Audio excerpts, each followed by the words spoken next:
I am utilizing the Bit Integrations plugin to establish a connection between these two platforms. Let's go to Bit Integration Dashboard. Now click Create Integration. Now search and select Trigger, which is weForms.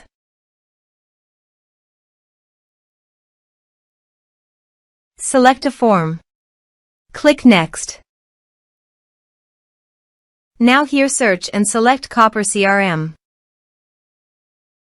Give a name.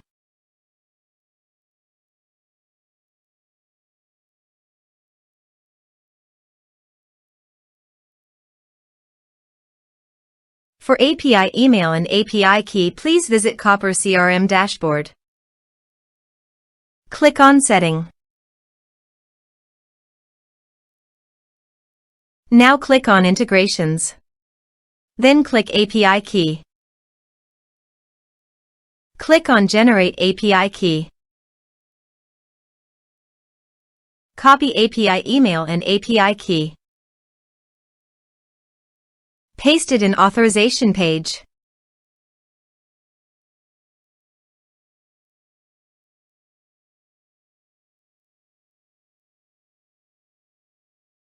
Now click on Authorize. Authorized successfully done. Now click on Next. Choose Module.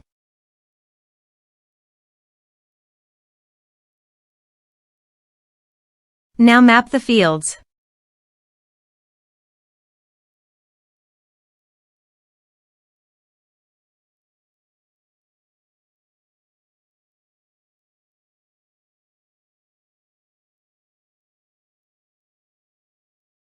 Here you can see Advance Action. You can use it as per your requirement. Click on Next. Integrations successfully done. Now please click on Finish and Save. Now go to your form and type some information and submit the form. The form is successfully submitted. Now go to Copper CRM dashboard and refresh the page. You can see record created in People module. This way you can create integrations. Thanks for watching.